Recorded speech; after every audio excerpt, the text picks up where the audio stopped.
Welcome into Gamesthetic episode 214. I'm Alex Light with Sparky 3. Hope you're having a phenomenal day today, whatever day you are watching or listening to this show. I got both the boys here. Zach, buddy, how you doing? Good. Joe Hendry got done dirty. That was the perfect spot for him. I mean, it was a good spot. But Yeah. You know, I just realized we haven't talked about this at all. No, we really haven't. We haven't had a chance to talk about it in the slightest. But no, that was for newer WWE fans. They don't realize how big of a deal that was. Oh, that it the was TNA champion was at WrestleMania. Oh, it was a fantastic spot. And it's funny because the only thing I really know about was some of the clips and then just one of the watching Randy's face of him just going, which said the moment Randy believed and when he sees Joe Hendry's first like that, then he hears the entire stadium singing Joe Hendry's like, oh shit, okay. Yeah, he's like, all right, nice. Yeah, shout out to WrestleMania 41. Overall, I'd say at least a fine show. Overall, a fine show with a couple very standout moments. Yeah, exactly. So we were on a break last weekend to enjoy that. Hopefully we can try to talk about it at some point. But today is an exciting day for Gamesthetic. We're going to talk about Expedition 33 that came out this week. I thought we were going to spend the whole time talking about Oblivion. No. I came unprepared. I mean, I came prepared for both, so. Okay, all right. See, I'm also prepared for both. I'm sorry that you're only prepared for Oblivion. Yeah, I'm glad that you jumped into Oblivion. I think I downloaded it. You downloaded it. All right, I was about that's a start. to say, this was your first time playing Oblivion, right? I haven't actually played it yet. Oh, okay. Yeah. But it will be your first time playing Oblivion, yes? First time actually playing it. Okay. I've played it for maybe an hour before. Okay, I was thinking your main Elder Scrolls was Skyrim, and you never really touched Oblivion a whole lot. Yeah, that's because like around when I finally got my Xbox was leading into Skyrim. Right. Which that also goes the same for our buddy Josh. This is his first time playing Oblivion, and immediately he gets in and he's just like blown away by like the level of depth of certain things that Oblivion has. Yeah, and the fact that it's pretty much just a re-up because they kept all the stupid crap from Oblivion in the game still. I know, because one of my favorite things, they kept the one dialogue from, it was a high elf character. Yep, I saw this. Yeah, where she said the entire line, and then like the voice actress like kind of whispers, wait, no, let me do that one again, and says the same line again. Just without it's being still in the game. That's awesome. Oh, one of the old highwaymen, like his thing's still in there where he comes up and he's just like, Give me 100 coins. Yeah. And you can just, when he turns around, if you give the coins to him, you can just sneak, pickpocket it, take it back, and he goes, it's not worth it to me. And he keeps walking off. I love the goofiness, man, of Oblivion. I'm glad they kept all of it in. They did take out some of the cheese stuff, but we'll get into that when we get to Oblivion. Yeah, well, shout out to Oblivion Remaster. Basically a remake. We'll talk about that. The Switch 2 pre-orders happened this week. We've got some Digimon Time Stranger news. Ghost of Yotei has got a release date. Got a few things to touch on. If you could, though, if you want to support us further, check out the Patreon. We'd appreciate that extra support, as well as join the Discord, be a friend, tell a friend. Boys, before we get into Expedition 33, anything you want to shout out? ZZZ's 1.7 came out, finishing up what they're calling Season 1 of Zenless. Overall, interesting end to our initial story for the past year. Definitely going to be more curious going into Season 2 is what they're going to be calling it. New zone, new factions, a whole lot of stuff. I'm trying to figure out where you find the goddamn time. You came in here and told us how much time you have in Expedition, but every time I looked at Discord, you're playing Honkai. Yeah, Honkai or Zenless. And I'm sitting over there, I'm like, dude, it's playing 3 games at once right now. Yeah, I was on vacation. Ultimate multitasking. I'm sitting there, I'm like, man, I'm having a hard time concentrating on one game right now. I mean, the Zenless and Star Rail are easy just because I'm mostly caught up on those. So, I mean, I literally just take a day and do whatever content just came out. Then I log in like first thing in the morning for like maybe a couple hours, do some dailies, and then dip. Mm-hmm. Oblivion is a rehash for me since I played through the original Oblivion. Yeah. So it's literally me just doing a stupid build that I never did before in the original Oblivion. Right. And just kind of enjoying it every once in a while kind of thing. The Oblivion is on the back burner. I might get to it in about a month. Yeah, I mean that's fair. There's a lot of other things going on. I've got a lot of stuff on my plate right now. And unless you're in like a massive Elder Scrolls mood, I understand not wanting to jump into it, because it is an old game, right? Yeah. Like if it was like Elder Scrolls 6, I feel like it'd be a different story. But since it's just Oblivion Remake, you're like, yeah, you're gonna get to it. It's just get to it in a little bit. It's sort of funny because people were talking about, just because I saw something in the meme of people being Oblivion came back out before GTA 6. Yeah. And I saw a thread about it, or not necessarily a thread, but a video of someone I watched, and more or less them saying, "Oh, this is my first time to play Oblivion and whatnot," and things like that. And then someone mentions like, for some reason got onto a conversation about GTA 6, and then someone asked like, "So what are we gonna ask whenever we actually get GTA 6?" And everyone's like, "Oh, I don't know." And on my back of my head was like, Elder Scrolls 6. Yeah, Elder Scrolls 6. I feel like that's a layup at this point, just because of how early they revealed the damn thing. Because even like in the sh- show or whatever showcase of them showing off Oblivion Remastered, and then they even mentioned that as like, we are still working on 6, but Right. the studio's been working on something else people have wanted. Yeah, exactly. Yeah. Just gonna shout out because since the last time we did a podcast, one of the games I was looking forward to, Last Epoch had its season 2 released, which honestly could not have gone better for them. That it was the perfect time for them because right now, Last Epoch, it's one of the ARPGs out there that's one of the most like polished, Mhm. like well done feeling games. It's just one that people want. Everybody wants more on it, but it takes a while for them to get stuff, and especially with all the like the or negative views towards Path of Exile 2 right now, and then Last Epoch came out, and it was an incredible launch for them. And season 2 is incredible. It's a lot of fun. It's good. I don't have like an immense amount of time in it right now, but I've played it more than I did because this is the first time I've played it since release. I didn't play season 1, and yeah, it is a grand old time. Nice. And I'm having a blast. I haven't played it in the past few days, but I'm gonna get back to it shortly. Nice. One last thing, at some point I will talk about it, but I didn't get a whole lot of time into it. I did pick up one of last year's gems that we talked about, but none of us played. Banished. Oh, really? Yeah. I'm excited to hear any thoughts you got on that because I still want to play it. Yeah, no, and again, I picked it up right before going on vacation, before everything came out. So I put a little time into it, not a whole lot yet, Right. just because everything dropped. Yeah. But I mean, the initial setup, I mean, it seems interesting. I'll Yeah. be curious where it goes because I re-looked into it when I was looking at it when I saw it on sale, and just everyone going, "This is a fantastic game." Yeah. It's just one of those hidden gems that got sort Looked over. of buried and looked over. Yeah, because it just came out early in the year and it came Yeah. out around some other big titles. I can't remember what. And for context, we're talking about Banisher's Ghost of a New Eden for Yes. anyone listening, it looked like such a sick title. And it also just didn't perform well just because, again, it just came out at a bad time. It got overlooked. I don't even know if it came in at a bad time because I mean, it came out during a week where I think there was only like sort of one big name, but even then, I mean, people weren't entirely sure what the heck it was. Yeah, maybe just poor marketing kind of thing. I feel like it was. Yeah. I'll be interested to hear your thoughts on that because I still want to play that game. I forgot all about it. I'm glad you brought it up. I forgot all about it, man. I still would like to play that game. That game looks like a lot of fun. One quick thing because I think I mentioned it to you briefly. I did try Blueprints. Oh, okay, nice. I played it for about 4 hours. Okay. I'm not gonna be going back to it. No, not for you. It's one where I wish I would have downloaded it on my PC rather than my Xbox.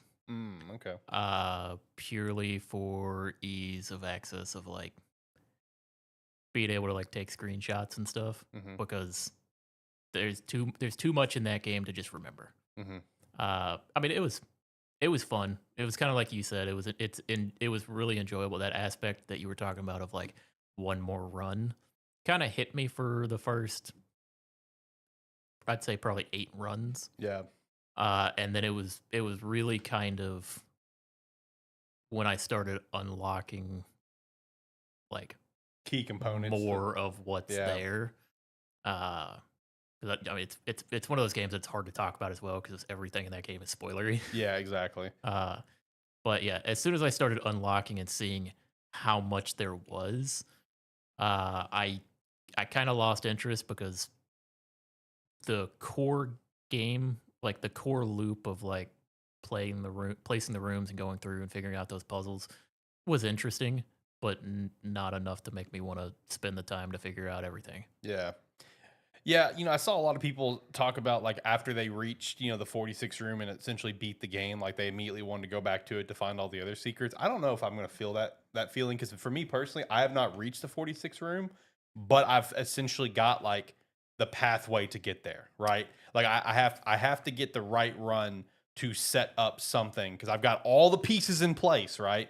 I've gotten all the damn pieces in place. It's just that I got to get a certain room to take care of something outside. And once I can do that, I can get to the 46th room. And I don't feel like going back once I get it. After I decided I wasn't playing it, I watched a video of basically like getting to the 46th room in like 21 minutes or something, and it basically showed step by step how to do it. Mhm. And I went, I'm glad I didn't play this. I still enjoy it. It's a fun little game. It's like it's one of those where it sounded great initially, and it was great initially, but I very quickly realized I don't want to put the time into it. Right. Which I mean is fine. Yeah. I still understand how it got rated so high for the year though, because there's just so much depth to it. Oh yeah, yeah. I I totally get it. For how simple the game looks initially, and how much depth is actually in that is incredible. Right. Yeah. No, Blueprints is a really solid release for the year. Just like Expedition 33 is an incredible release for the year. Most anticipated game of the year for me personally. And it has delivered on all expectations that I had. Now, once I finish this up, now it's all steam ahead for Digimon Time Stranger. But for now, enjoying the crap out of Expedition 33. I did pick up the deluxe edition, so that's pretty cool with its nice steelbook, as well as honestly a really nice art book, the Expedition Journal. So shout out to that. But now, in terms of time, I know you mentioned before the show how much you had. I'm probably about in the same range. I'm probably guessing 16, 17 hours. I got my guess at this point. Question real quick. Yeah. Did you buy this deluxe edition just to have it and play it, but you're playing it on Game Pass? That is correct. Okay. Yeah. Well, to be honest, actually, the wife is actually playing it now. Okay. She wanted to play it I was too. curious because on my Xbox app, your name finally populated in the people playing it. And I was like, wait a second. Yeah. I know he sent me a picture of this. Right. Yeah, no, I'm probably about 16-ish hours in right now, based on playing all day yesterday and all day today so far. I don't think you are. I'm pretty sure I am if I go to my save time. I'm pretty sure I'm about probably 15, 16 hours in. I'd be surprised. Because okay. I started playing yesterday morning when I got up, and I basically played until about 11:30 last night. And then I got up today, and I played again from probably 9 o'clock to probably 4 o'clock. So, I mean, I'm probably about 15, 16, yeah. Okay. Yeah. And then, like, I don't feel like I'm too far behind where you guys are based on kind of I mean, you're literally right behind me. I have just under 12 hours. Yeah. See, my extra like 4 hours is because I chose to fight things I'm not supposed to fight. Yeah. Yeah, based on what you said, about 3 hours makes up that time difference. Yeah, you can totally make that choice. You know, you want to go out there, you can totally make that choice to fight things. You said you spent about 2 hours fighting one enemy. I took one try on that, and I went, come back to that. Yeah, come back to that later. I've also been doing some backtracking, which is a real pain until you get to flying. But I've been doing some backtracking as well. That's why I just did it before moving on. Yeah, I'm just doing backtracking. I mean, I got a couple things, but yeah, I'm doing some backtracking right now. I've only got a couple things that I need to go back and do. Yeah. But no, I mean the game for me so far. I mean, this has exceeded all expectations for me. I love the narrative for it. I really do. I love some of the narrative choices too. Shout out to Act 1. That's all I'll say.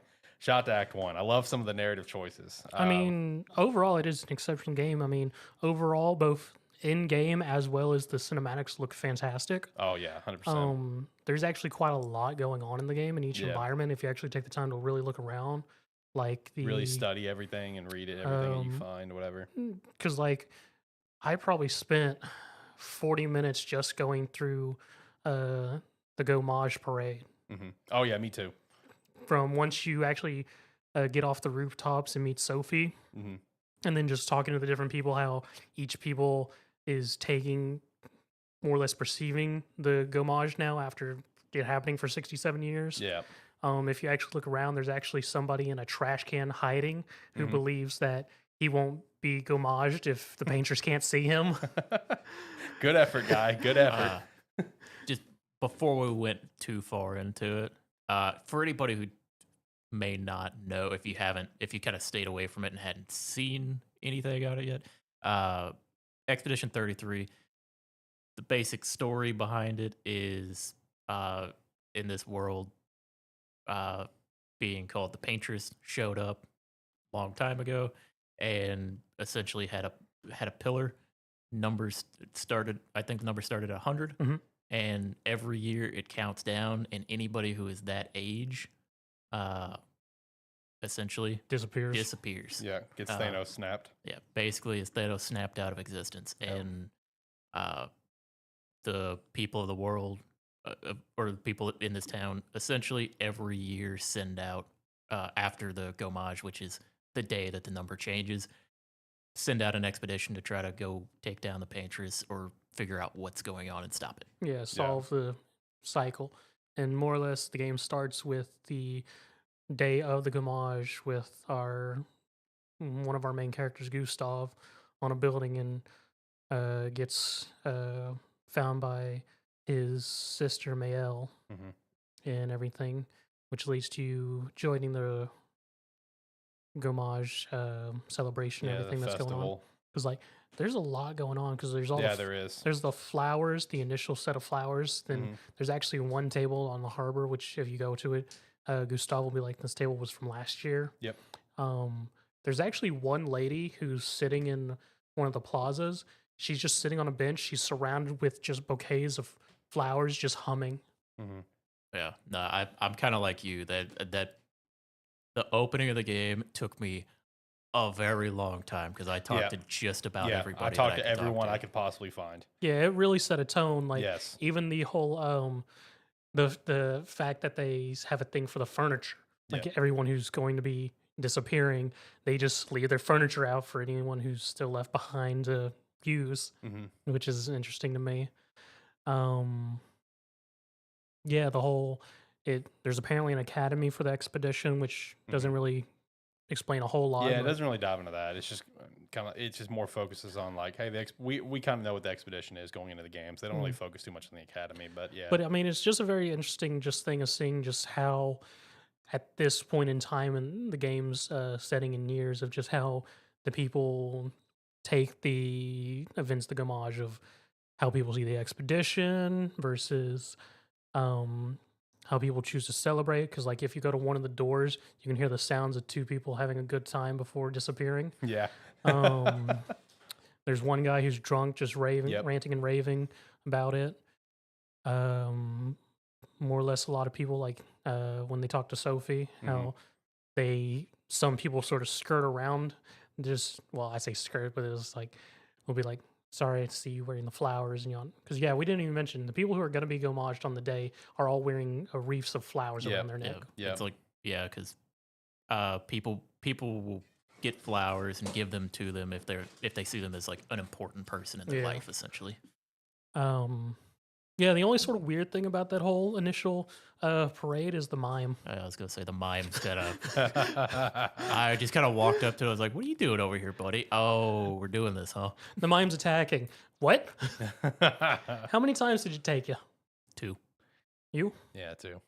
For me, I just really couldn't get its initial set, so it took me 3. No, that's fair. That's fair. Because I have this terrible thing for me learning the attack patterns. Yeah, I'm bad at it. I choose to try and parry instead of dodging. Right. Oh, I gave up on parrying.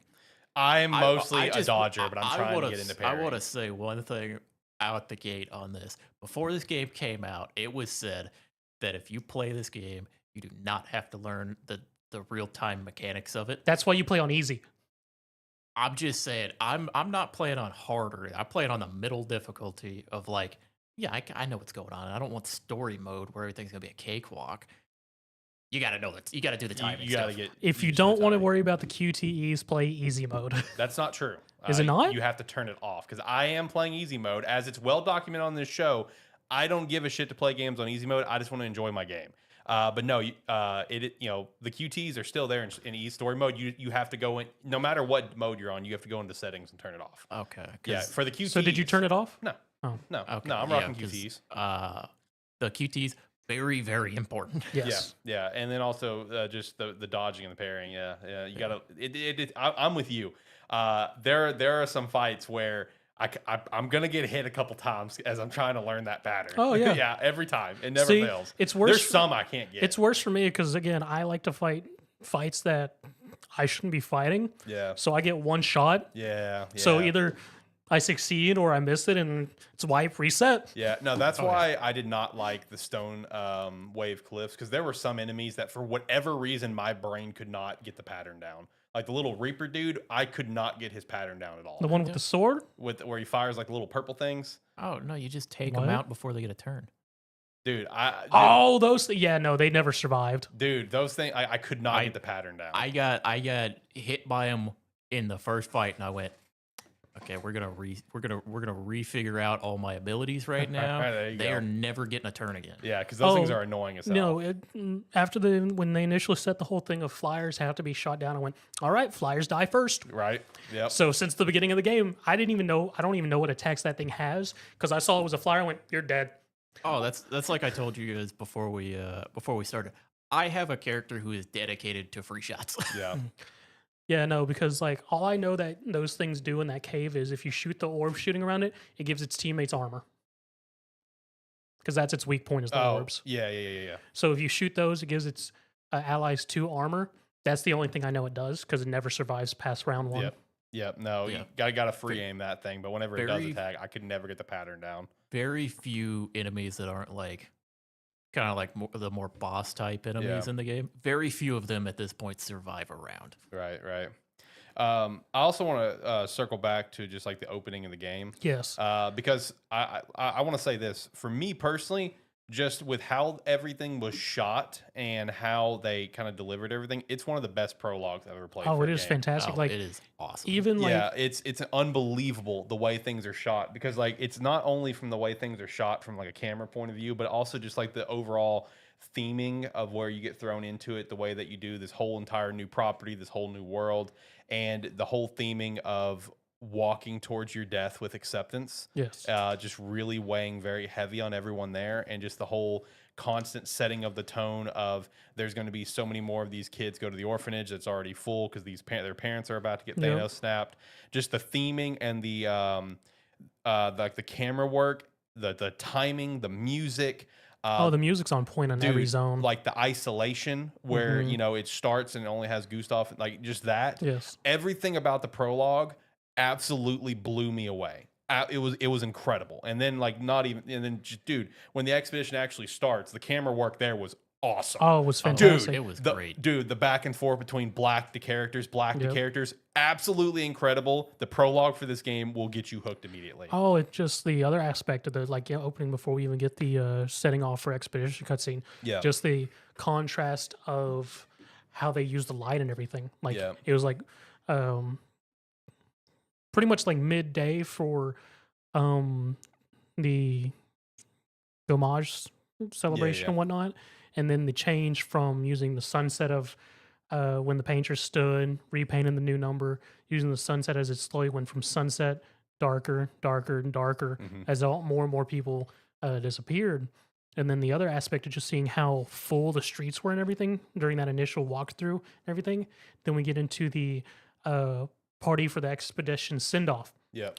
And there's literally no one besides anyone who's actually involved with the expedition in some form or fashion or people with it. Yep. Also, just speaking of that, like when it changed to just the expedition group, like getting ready to go out and try Yeah. to like have one last celebration, the tonal shift Oh, yes. between the Gobage parade and all that to people like trying to have one last moment of like enjoyment before they set off to what they perceive as certain death. Yep. Yes.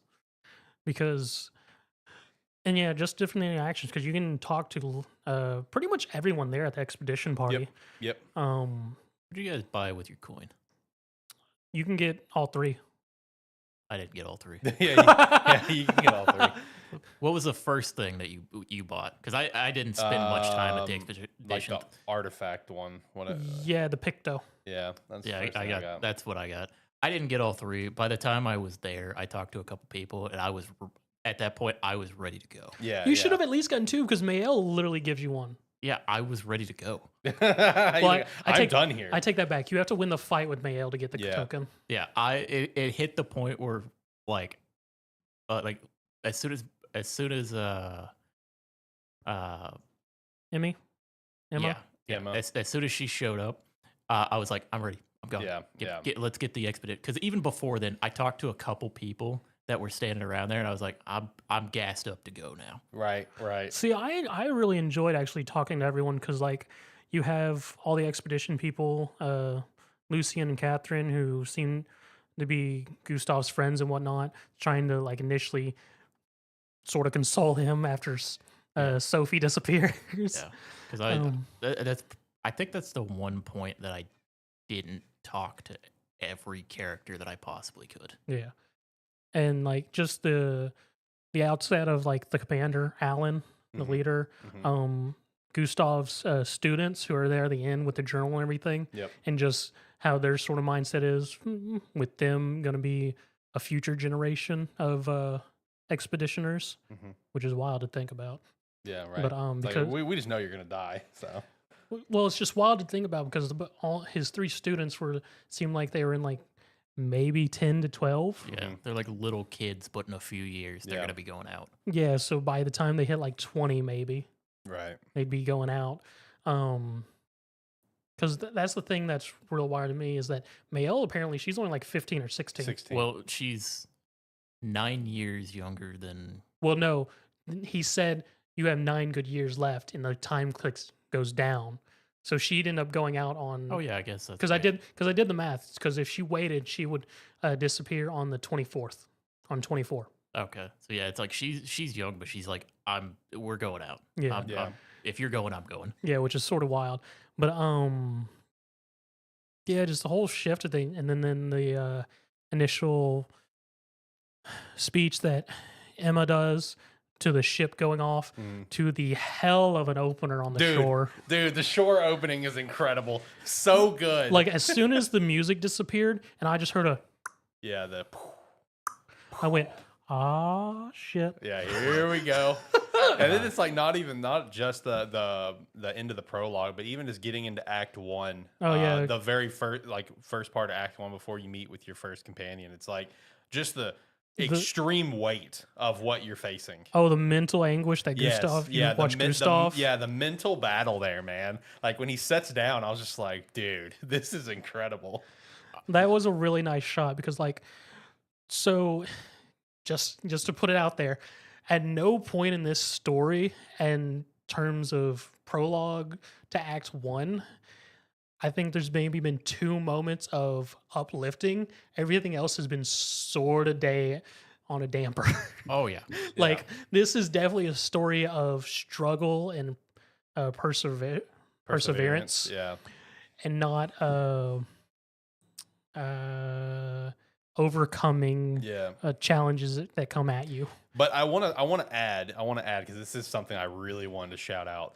Even though that is 1000% true, I absolutely love how there's those sprinkled moments of unseriousness. Oh yeah, nonstop. Like starting off with the 2 brothers. Yeah, I beat up my little brother, to get stronger. It's like that cracked me up. And then just like some stuff that you see at camp and stuff. But already one of my favorite things is your last companion that you get. OCL? No, your last companion you get, your very last one. Oh, okay. Where he whenever he gets excited, he talks very fast. And it's so funny to me. It's hilarious. Okay. Where when you're going to recruit him with like his best friend, whatever, at first, this companion I'm referring to, he's just like, no, I'm not going. Forget that. I'm not doing it. And then, the other guy's just like, there's going to be a lot of fights. He's like, yeah, there is going to be a lot of fights. It's like, going to be a lot of fights. Yeah, a lot of fights. I'm in. It's just that he starts talking very quickly. There was a moment at camp where he's just like told one character, hey, you should go do this, cheer them up, whatever. He's just like, the thing that's going to like be like, you talk about the thing that's going to cause me a lot of pain. He's like, yes, the thing that's going to cause you a lot of pain. Like he just talks very quick and it's just so super unserious when he gets excited. I mean, you get with that with like SK? Yeah. Because like when like one of the camp scenes with one of your later characters whose name I can't remember to say it's Ben Starr's character. Oh, Verso. Yeah, Verso. You go up to him, he's like, "Yeah, SK, how's it been?" It's like, "Oh, I've been doing well." It's like, "You lose your stones again?" "Yeah, I lost them again." It's like, are you doing this on purpose? Yeah, he's like, "I found them 10 times for you now. Yeah. Are you doing this on purpose?" "Yeah, I'm Yeah. losing them on purpose so we can go on more adventures." It's like I've found it for you 10 times over. Are you just losing them so I'll come hang out with you? Yeah, a little bit. Yeah, so basically. we can go on adventures. Yeah, adventures are good. Yeah. No, Verso and that last companion I'm talking about, like their interactions are just gold. Absolute gold. Like just like he seemed like such like a cool kind of character, as well as like a little bit of like almost like a drunken side to him almost.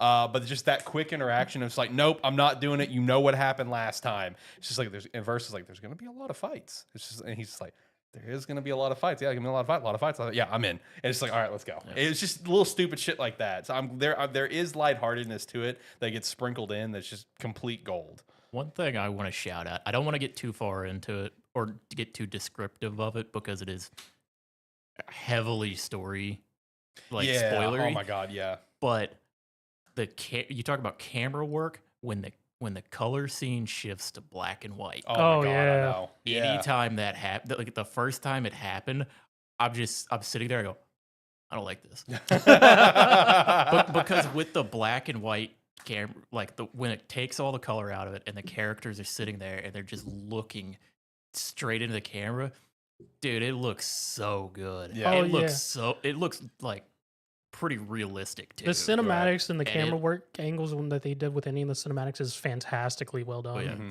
Like specifically anytime the camera cuts to black and white during a cutscene, oh, it's good. Oh, dude, I know. Like, I can't express enough just how well they've done the camera work throughout the entire game.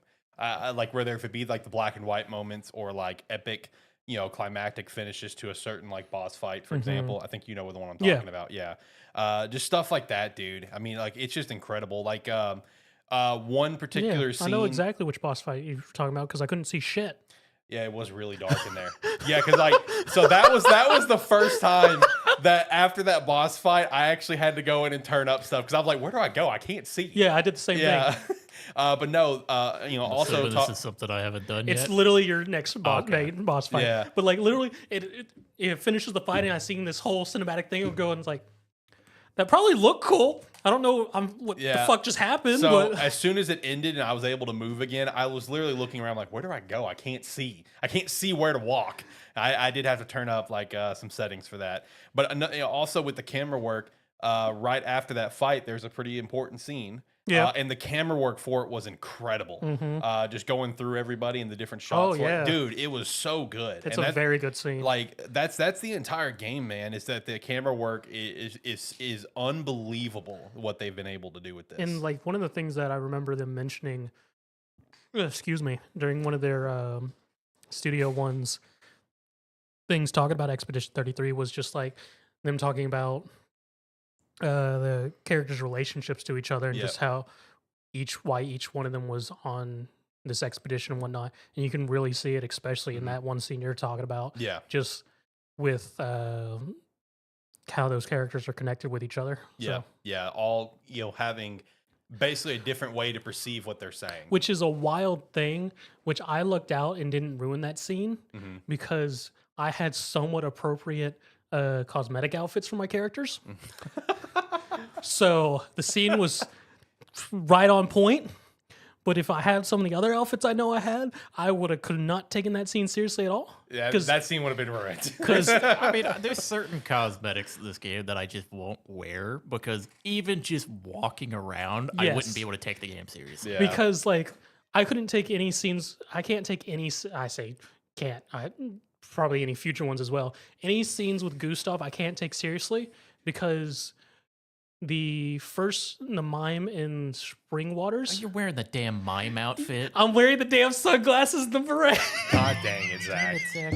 At least I'm wearing like the Lumiere suit. Right, yeah, the suit. So once I got the Lumiere suit, he's wearing the suit, but he's still got that damn red cap and the damn sunglasses. Okay, I Jesus didn't Christ. put those on. The only character that's running around I have the Lumiere suit on, but other than that, Mael is running around in the red skirt. See, I ran around with that for a long time. I'm probably gonna change it soon, specifically because when you get in a battle, if you get beat up, it doesn't look good bloody.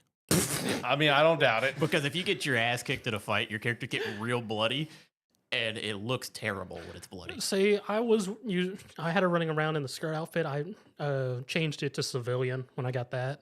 Okay, yeah, I don't have that yet. It's from a random gestural merchant.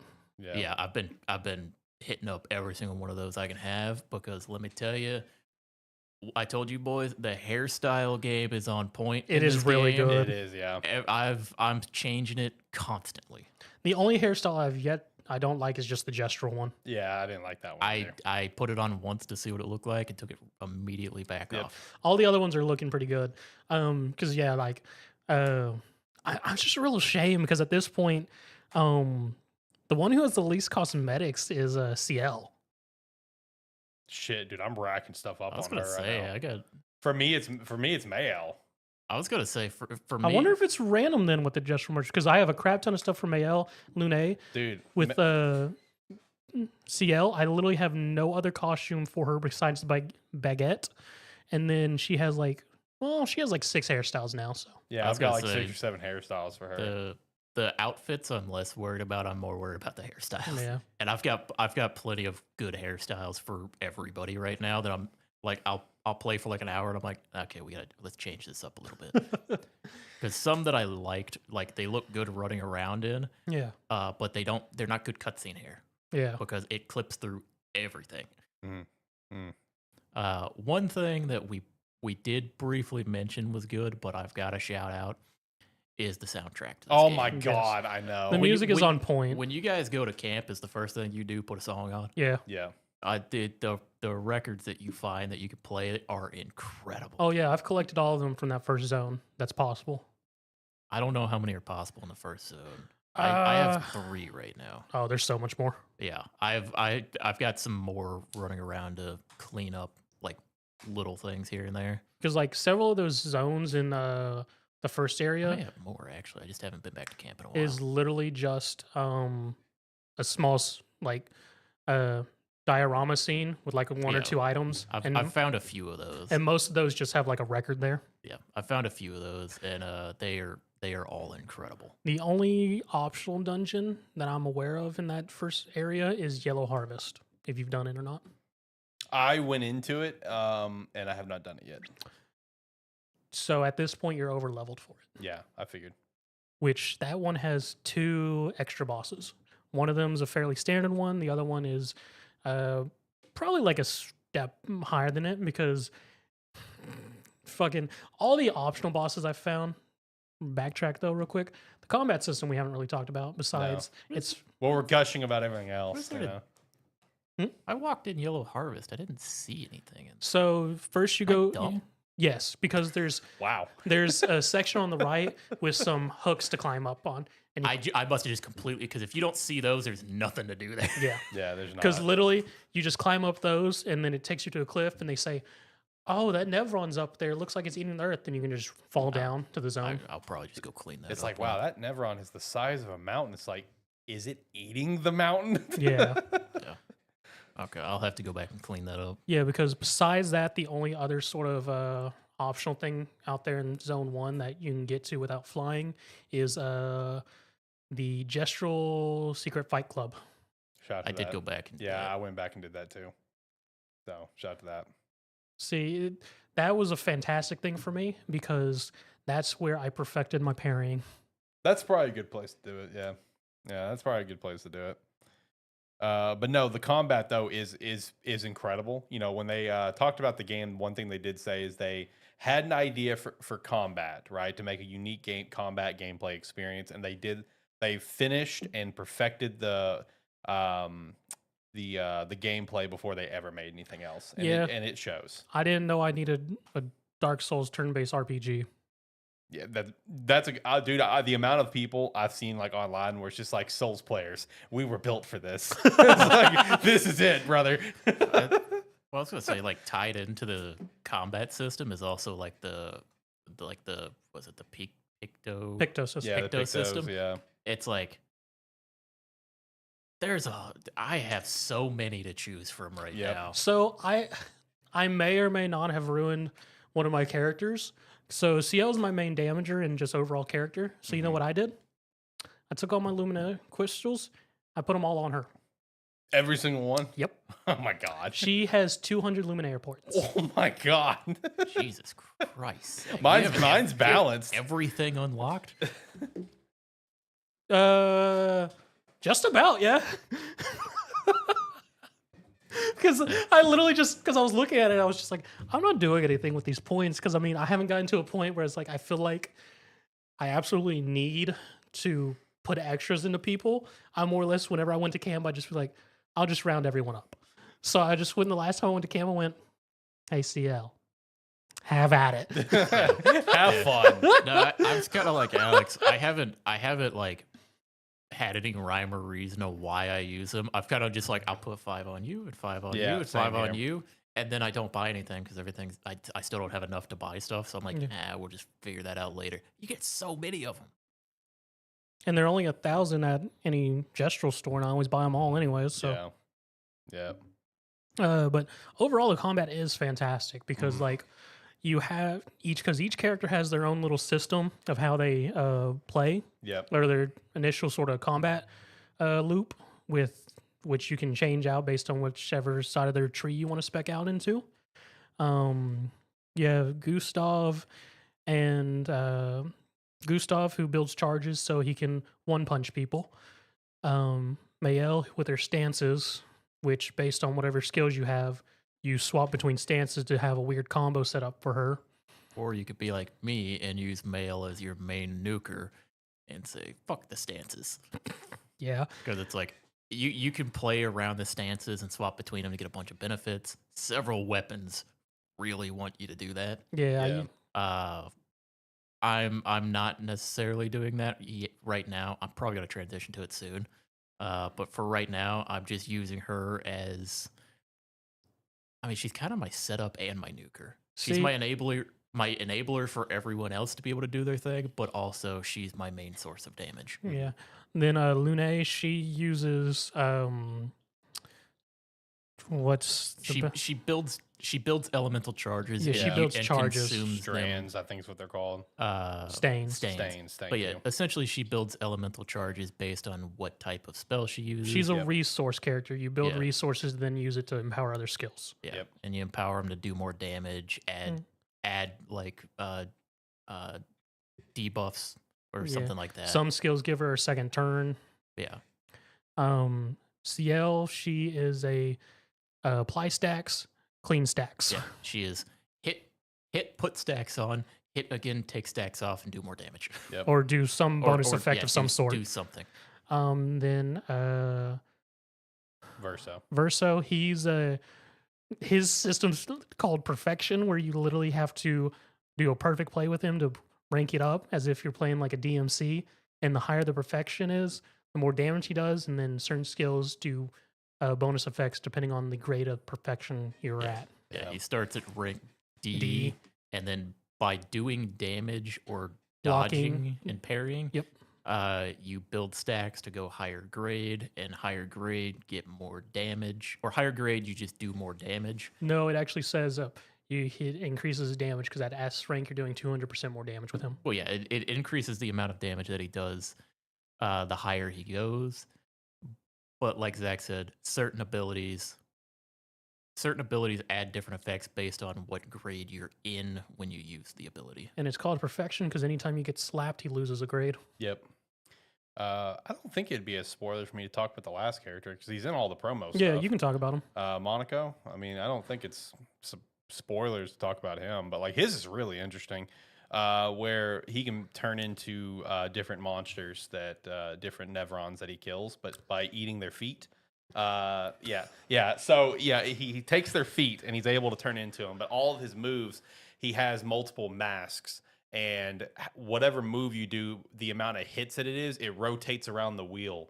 to get to the whatever mask. So you have like, 4 hits where you start here, it'll go 4 over. 1 hit, it'll go 1 over. And then each of those masks can give you a boost with your moves where it's like this move's like if you're using this move on this mask, it gives an additional boost. Gotcha. And each of the moves is how you get the moves is essentially defeating enemies, defeating Nevrons while he is playing with you. He cannot just be on the sideline. So right now I'm running him as my party to kind of stack up his stuff. But that's how he gets the moves, whatever. It's like there'll be an enemy with like a little symbol beside him, and that's someone where if you defeat the enemy, he takes their foot, and he's able to transform into that enemy and gain some sort of an attack for him. And the other thing with combat, which I really like because of my play style, is once you do get more than your initial lineup of 3 people you can have on the field, if you should have a party wipe, the game then asks, do you want to sit in the reserve team? Yeah, which that's really nice. Because I did not know that for the longest time until it finally happened. And I'm just like, oh, okay, well, it's up to you. Carry me. First time it happened to me was like I think I was fighting an enemy where I was like, it was a tough fight for me because I was probably there a little too early. Yeah. And it was like, do you want to sit in the reserve team? And I went, hell no. Mine was Act 1 boss. Final boss, Act 1. Yeah, that was my first time it happened. And all you got wiped on him? Yeah, literally right when I'm about to beat him. Like it was right there at the end. On phase 2? Yes, phase 2. Yeah. So then it was all up to Mail. I'm like, get in there and do your thing. Help me. I think I killed him in 2 turns. I did the same. I killed him in 2 turns. I don't know if it was just like the way I had my party set up at the time, but because it's changed drastically recently. See, speaking of that, I actually really like things with some like the bosses who do have multiple phases is that it doesn't reset the fight. It just goes into it, resets the boss, but you still have all your stuff from the fight ready to go. Because like that's made all the phase 2 fights very easy to me because by the time I'm finishing the fight, my team is stacked up where it is. So literally phase 2 comes out. I was like, oh, you're in for a bad time. Yeah. No, for whatever reason, that Act 1 boss is the only boss that I've literally struggled on. Because like that other boss for the, the one that we keep referencing, Duelist or whatever his name is. That was easy. It was a lot of fun, very easy for me. But just that one boss for whatever, I couldn't get the patterns down or something. I don't know. I was gonna say, I think I've only had like 1-2 phase boss fight, maybe 2. Should be just be 1, the Land Master. But if it's just the 1 so far, I mean I've kind of just ran it over, which I mean has kind of been the story of my run. Is my team is way tankier than I expect it to be. My team's the opposite because I may have also sort of ruined Lune. What did you do?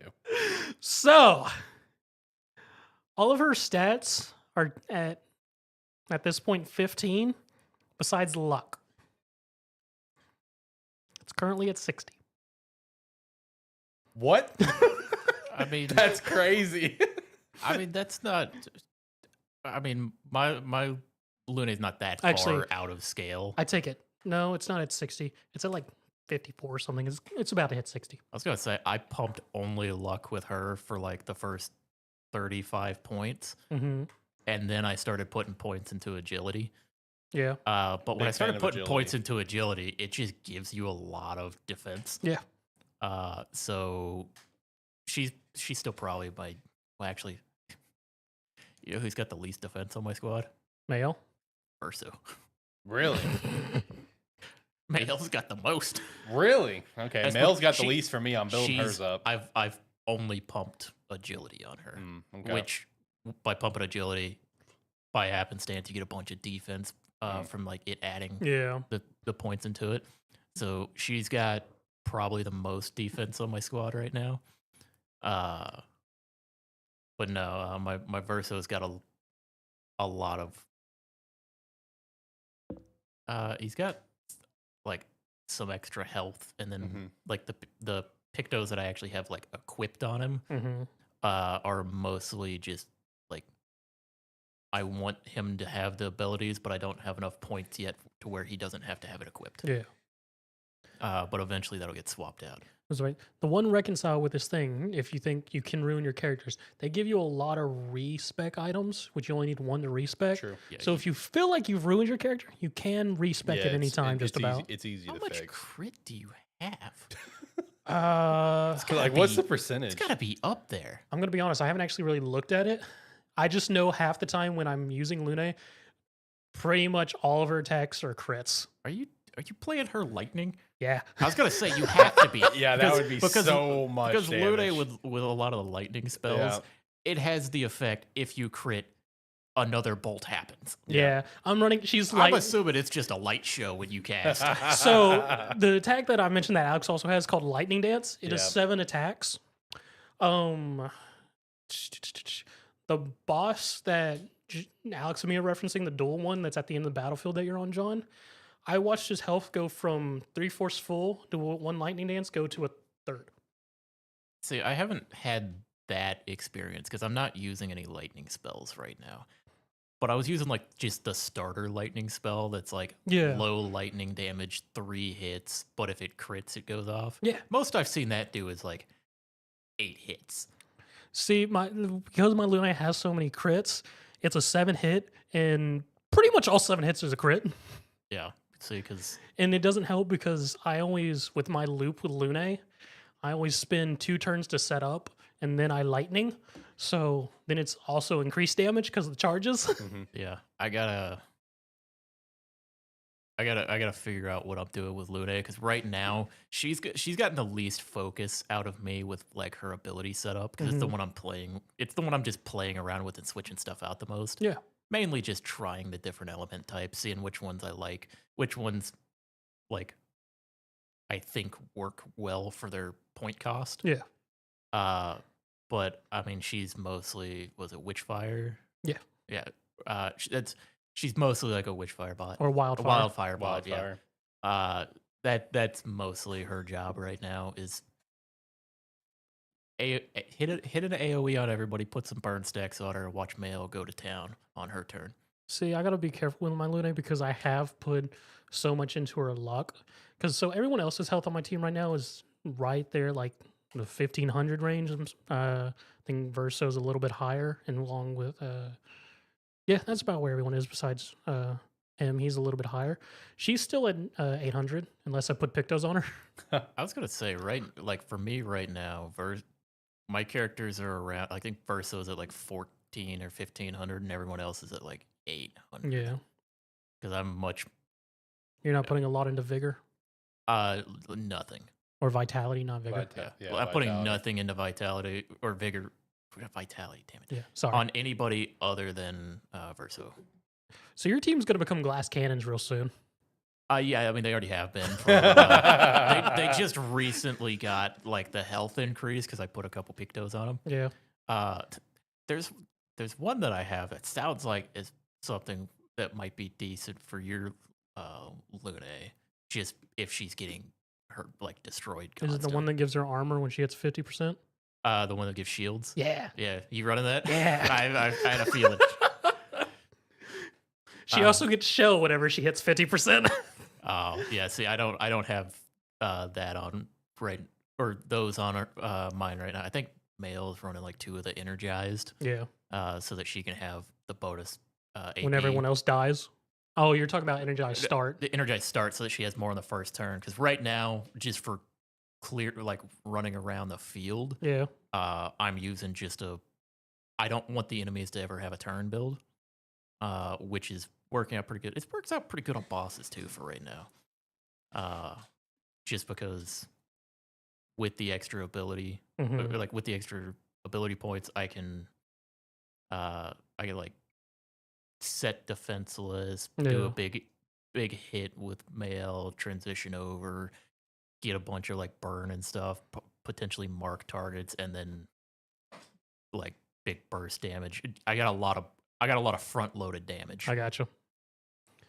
See, the other thing with combat that I want to mention is just all the boss designs have been very interesting and just each of their gimmicks. I love all the Like, enemy designs. One John was mentioned to me before we left is this the Crush Caverns boss. Yeah. It's literally just a You got 5 turns. yeah, it's just like some idle thing. You fall down into a rock pit trap, and more or less the boss itself, all it is defensive. It gives itself armor. It exhausts your team so they can't get any AP from any source.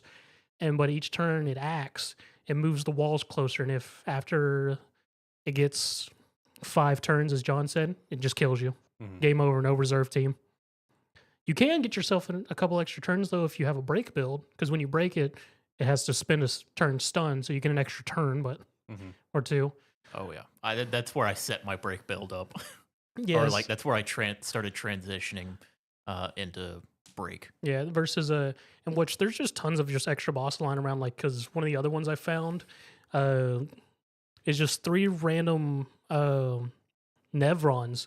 Because like it's in Yellow Harvest, so I went through Yellow Harvest, beat the initial final boss there. I love their boss designs because every time I walk into it, it's like it's a big open area. What's about to show up? And everything, and just also fuck that Act 1 boss setup of just you going down the tunnel, all the lights coming. I was like, fuck off. Yeah. I was like, I don't want to do this right now. But yeah, no, I beat it. I went off to a little side spot. I went first thing initially went up and was, wait, is this where I came from? I look around, I was like, no, it's not. Okay, walk out, and it's just sort of a dead end, just sort of nothing's there, and just a cliff off, drop off. I looked down, and it was really large. Usually they give you one of those magical ropes if you're supposed to go down there. I was like very unsure, so I went jump and let me fall down. I fall down there. There's just 3 random purple Nevrons just building something. And I was like, oh, what you guys doing? I thought they were some of the good Nevrons you could talk to. I touched it, and it went into a boss fight. I went, oh, shit. I've started the approach of if I get close to anything, I immediately hit left or right bumper. I'm like, are we supposed to fight? right. It's like, are we supposed to throw hands here? Because there's been a couple times where like kind of like that where I walk up. I'm like, oh, what are we gonna talk? Oh, you're gonna move first now. Yeah. Luckily. So I got first start on all my characters, so I always go first. I had it on for a little while, and then I changed it out because I found some that were way higher level and gave way more stats. Oh, I just used the Luminaire Picto for him. Oh yeah, I haven't. Like I said, I've got a bunch of utility stuff that I have set up on my characters, so everybody can be an enabler right now. Yeah. But yeah, no, that fight was interesting. It's 3 enemies you fight, but every one of their attacks adds an effect called Blight on you, which you can't take off. Well, you probably can. I just didn't have any stat removing characters skills equipped in. But for each stack of it, you lose 5% of your total health. And it just stays gone. Love that. Yeah. So by the end of that fight, all my people's health was at like 200. I won, but it was tough.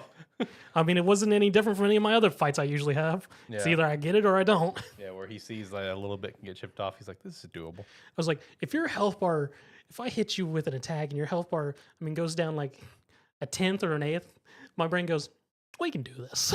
It might take a little bit, but we can do this. That reminds me of when you get introduced to Francois. Oh yeah, and you have to do that fight. And I was like, I pretty much took him down in 1 turn, and I'm like, I saw he was doing an attack, and it said something like doing the most powerful ice attack ever created. Yeah. I was like, let's just see what happens. 1 go, 1 shot, and I'm like, pretty powerful attack. Yeah, yeah, it's literally an Oko attack. Doesn't matter what you do, unless you parry it or dodge it, you're gone. Yeah.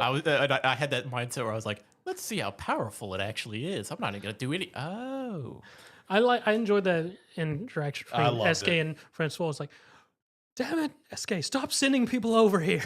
But they're nice humans. Then keep them on your side of the cave. Then at the end, was take his stupid rock. Oh, you got your ass kicked, Francois. Did you try to talk to him again? Yeah. I love how he tries to like talk shit. And I think it was like Male. It's just like, it's like, but you're a turtle that can't move, whatever. And he's just like, get out. Yeah, he's just like, just keep in mind, I'm gonna come after you. I'm gonna get you. Yeah, it's like I'm gonna chase you forever. I'm never gonna stop coming after you. It's like, but you can't move. Like, oh, is it a talking rock? No, I'm clearly a turtle. All the characters are very good. Oh god. Just each Yeah, character's I- personality is very well Yeah, done. true. No, like literally, there's been nothing about the game for me that's been disappointing. No. Like there's not. Like mean, everything's been incredible. The one hiccup I do have about the game, and just because it's me, is just sometimes the level design's a bit confusing. Yes. I can Because see that. I do want to explore every part of the map and want to find all that stuff, but there's at times where I run and I go, I don't know if this is the right way. I got Yeah, stuck I get in a that. loop for about 10 minutes, turned around when I was trying to get to the Gestural Village. Yeah, because there's some points on some of the maps where I'll be like, okay, I'll check this way first, and I'll be like, okay, there's a flag there, so this is the correct way. I'll go the other way, and then there's another flag there. I was like, Yeah. damn it! That's Yeah. what happened to me, like going to the Gestural Village, because it's basically you go into a clearing, you go down a way, and then you go up a way that curves the exact same Yep. way that leads up to it. And I got there and I went, oh no, I've been here. And I turned around, went the other way. I'm like, how am I back here? And I got stuck just doing circles for like 10 minutes. Yeah. So yeah, some of the level design, as the levels themselves look fantastic and Yeah. very good, but in terms of pathing on some of them, if you're trying to explore the entire map, can be a bit confusing. Are you playing on console? Yeah. You're playing on console? Mhm. I'm playing on PC? Game Pass for PC. I will say, because I have to mention it, there are cutscene wise, there are choppy cutscenes. Oof. There's a lot of clipping that goes on with like hair. I mean, it's gonna happen when you have all the various Yeah. hair, like cosmetics and stuff.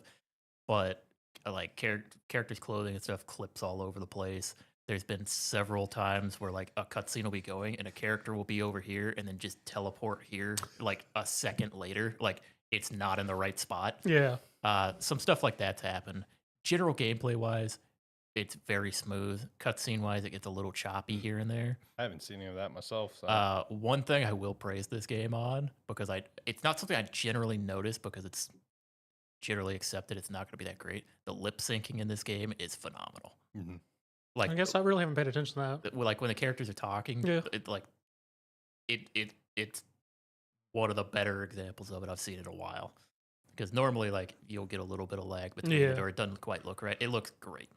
The one last thing I do want to mention: how do y'all currently feel about the big old manor puzzle? I don't know That- what I'm doing in the manor. That's super interesting. So there's different doors which gets you to different spots in the manor, Yeah. and which literally it's just figuring out whatever that room's thing is to get to whatever items. Yeah, because I just every now and then I've I only unlocked one door so far. really. Did you not get the one in the Gestural Village? I've got like 3. Yeah, I got 3 as well. Okay, no, then yeah, I got the one in the just. So I think I've got like 2 or 3. Did you get the one on the island? That one, no. It gets you yeah. to the So study. I got the one in the Gestural Village, and I got the one that is in the Stonewave Cliffs. Yeah. Okay. I was wondering if there was something more to it, but it's like Oh, that means I got 4 then. Because I got the initial manor, I got the kitchen, I got whatever connects to the kitchen.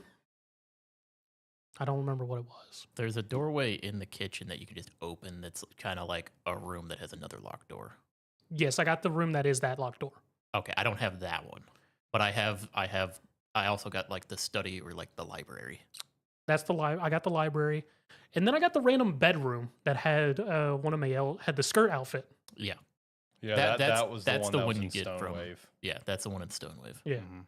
So yeah, I've found 4 doors so far. Okay, yeah, I've got 3, So the only and I assume it's just you find the door, you get into another room. There's item that you got to get, and Pretty then much. and then you go back into the rest of the manor. pretty much. Okay. Yeah, it probably just ultimately leading up to the final, the very big end door, yeah. probably just gonna lead up to that being unlocked. Did y'all unlock the secret room in the initial manor? I'm gonna say no. So in that main dining hall area, there's 4 switches, which opens then up. no. Okay. No, didn't do it then. No. Yeah. There's just run around the dining area, and there's 4 things that'll have interactable stuff Yeah. on the ground level there, and it opens up secret little passageway you can squat down into. Oh, okay. I will say when I first got to the banner, I ran up to like the two doors on the ground floor initially, and I was like, oh, they're locked. I'm like, I gotta run around and try every door. That's what I did. I didn't even make it to like trying really other doors. I just instinctively ran to mail.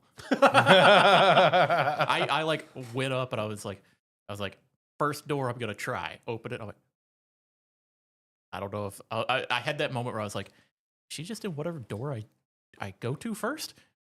But then realized I was like, no, I guess I just naturally went there. Nope, I found her door. I immediately turned around and went to the rest of the mansion.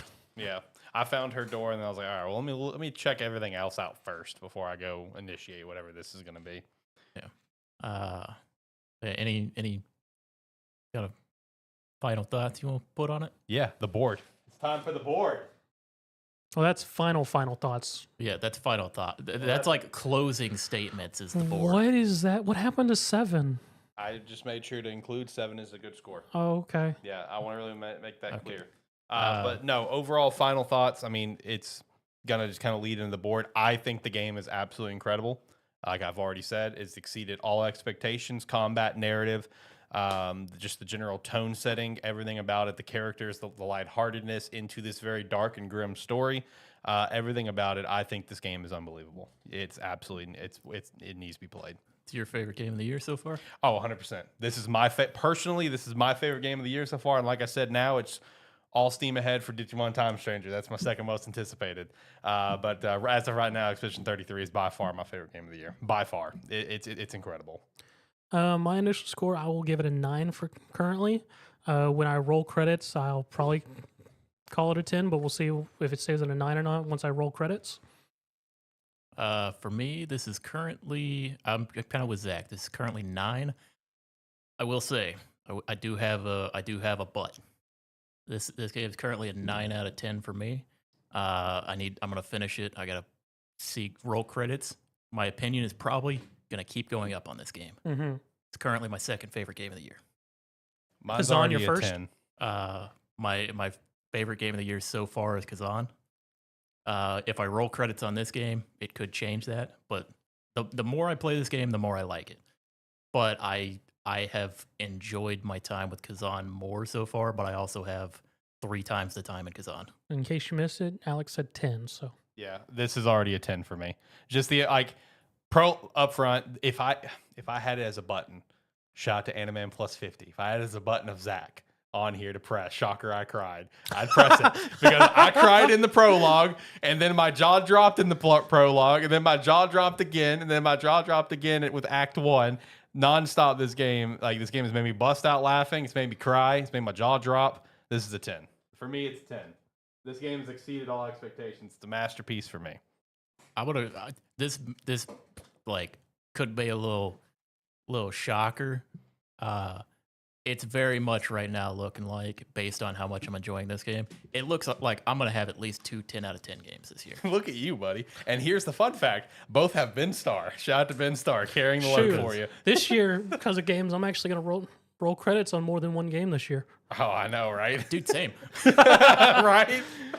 You know what's funny, though, that thinking about it, though? The Act 1 in cutscene, I do got to say, my Gustav in it looked actually fantastic, even Really? with the Luminaire suit and the dumb sunglasses, the baguette sunglasses, and his face off. I find that hard to believe. It actually looked I really, find that hard it to actually believe. looked really good. And the whole thing with the sunglasses of everything going on, and then when he chooses to stance up, it actually looked really solid. I find that hard to believe, but I'll take your word for it. Oh, You know, who would have thought that in 2025 was going to be the year where I'm going to have 2, and by the end of the year, potentially a 3rd personal 10 out of 10 Right. with Digimon Time Stranger. yep. Facts. That's going to be one of the best years for me. Yeah, one of the best years of And who- gaming for you, and who man. would have thought that included in one of those potential 10 out of 10? Because the only thing that could make Kazan not a 10 out of 10 for me personally is if the ending just completely falls off a cliff. Right, right. But who'd have thought that Yeah, one of at my you. potential 10 out of 10s of the year was also going to be a Souls-like game? Yeah, who would have thought? See, the perfect year for John, or I guess not the perfect year, the most surprising year for John would be whenever he says, I have a 8 or plus rating horror game in his list of games for the year. Yo, facts. Will that ever happen? That's the No. real question. No. We can hope. Zach, I was getting spooked in the black and white cutscenes in this game. Those are very atmospheric They are, cutscenes. they are. Like they started and I went, oh, I don't like this. I don't like this at all. I'm saying this out loud while I'm in my house by myself. That's great. I guess you didn't have fun in the cave scenes then when you're running around with like, your little light. That didn't bother me. It's because of the ambiance and I the gotcha. mood that's put in those cutscenes. Like there's a weight put on there. See, that's sort of one of the funny things is just talking about the wave cliffs, the manor door there. When you go down that rope and you just see that knight standing there, Oh yeah. and I was like, "Oh, this is gonna be a fight." One code him and went, "Okay." That was a disappointment, bro. right, with how he was danced up and shit. Yeah. All right, let's shout out a sponsor, boys. Let's shout out Rogue Energy. Use the referral link down below. Promo code Sparky3 to get 10% off your order. But hey, if they got a different sale going on, feel free to use that sale. If you use the referral link, you are still helping out the brand. Regardless if you pick up the hydration, the chill, or the energy, they're all fantastic. And it also includes the energy cans. Again, use promo code Sparky3 to get 10% off, or just use the referral link down below. Or both. Both works too. Oh man, we really went on a while there for Expedition. Shout out! And there's so much to talk about. It's one of those rare times where it's like the game is the show. You know what I mean? It's not very often that happens for us. Also, how often is there a game that comes out that is a game we were all looking forward to, but also a very potential game of the year winner? True. Yep. But also, we all played it. Yeah, we all played it. All three. And we of all us. played a significant amount. You're right. Of it. That's a rare one. You're Because right. usually, even with all three of us playing, it's usually one person played a bit, the other two, we dabbled in it. Yeah, It's usually like around the time like God of War Ragnarok. Yep. By the time we did the show, I beat it. Yeah, exactly. And then it was when we're like, I think you were. I was playing Sonic. Yeah, you were like thinking about, you were wanting to play it, but hadn't started yet. Yeah, because I knew you were gonna play it. So with Frontiers coming out at the same time, I wanted to talk Frontiers. But it's on like the show. usually it's something like that where it's like me or Zach will be like, yeah, I put like 2 hours into Yeah, it yeah. now. It's like I put 19. And then I played Stellar Harvest. Yeah, Harvestella. Yeah. Shout out to that. Yeah, me and John had our games of the week, and he's just like, I'm gonna play Harvestella. Why not? Also, forgot to shout this out. Expedition 33 is now the #1 highest user score game in history on Metacritic. Oh, nice. Yeah, it is setting as of today a 9.7, which is from everything that I can find is the highest score ever for user score on Metacritic. I don't think you guys could even attempt to guess the second place, because It's probably something wild. dude, it's incredibly wild. Because my first thought was, all right, let me go through greatest games of all time, go through the top 30 games and just check them, and they're all varying. Where it's 9.1, 8.9. I would assume whatever. it'd be some game that didn't have a very high fan base. True. So it was more of people who True. actually played and enjoyed it. So I tried just simply Googling highest rated user score games on Metacritic, and Metacritic did have a page for it, but the page is by no means accurate at all, because every time you click something, the page resets the list, and I can't filter it right. But I did find the #1 because nothing else has this score. It is a PS2 game. It is Rugby 08 with a 9.5. So I was like, okay, shout out to Rugby 08 with that 9.5 user score, buddy. Yeah. Shout out to you, man. But yeah, no, Expedition 33 not only is currently the highest rated Metacritic game of the year, it is the highest user score Metacritic game in gaming history. So big shout out. That's beating out Ocarina of Time. That's beating out the Mario Galaxies, the GTAs. I mean, it's beating out all the big dogs that you would possibly think of. So big shout out to Expedition 33. And all day today and yesterday, I keep seeing the Claire Obscure Twitter, as well as different developers. Someone will put that up. It's like, oh yeah, Expedition 33 is now the highest rated game of the year, and they're just like, what? And it's just like, oh, and now it's a 9.7. They're like, it's going up. This is like, what? Oh, the other thing, which props to the developers of all just the random meme references they throw in the game. Oh yeah, true. Just random crap that you're just like, why? Right. And also to shout out to just big shout out to the studio Sandfall, because this is a thunderous debut for that studio. a team of like 33 people. You know, I mean, thunderous debut. Like, shout out to them, bro. Shout out. But anyway, all right, let's touch on Oblivion, and we can keep going from there. Big pumped about this shadow drop. Shadow drop. Shadow shadow that you've been drop. talking about since October. Since even longer than that, really. But big pumped about this shadow drop. Do you think they would have waited to release it, or do you think they shadow dropped it just because of all the leaks in the last couple of days before it? That's a great question. I feel like maybe a mix of both. I don't know. Like, Because I mean, to be fair, they could have still planned on shadow dropping it because I mean, it came out in really good. What word am I thinking of? Condition. Yeah, really. Because I mean, I haven't condition. come across with the bit I've played a whole lot of like glitches or whatnot that wasn't stuff already left in that Yeah, like those people stuff knew we already about. knew about. Yeah. Yeah, I think it's more of like they always planned on shadow dropping it, and it was trying to find the date to do it, and it's probably they're just like, dude, if people won't shut up, we got to just do it Yeah, just gotta get it out there, bro. because it's clearly been ready for a while. Yeah. Which that's been the reports for like literally about, I'm not shitting you, about a year now. That, hey, Virtual Studios is doing this and it's ready. They just got a back pocket. They're basically pulling Nintendo in this situation.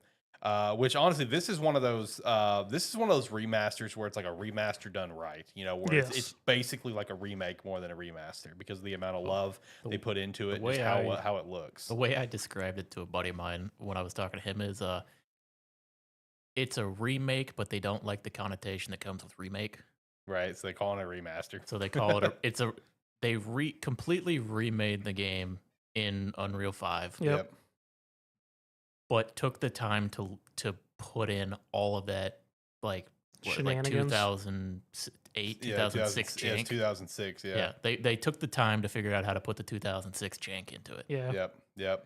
Which, you know, I also just love like the, you know, little additions they've added, you know, because one thing is they've added the Throat of the World. You can actually see it in this game, which you could not in the original because it did technically exist in the original. So you can actually see the Throat of the World, so that's pretty cool. They've added just some random memes and references. They've got a Star Wars Episode 3 reference.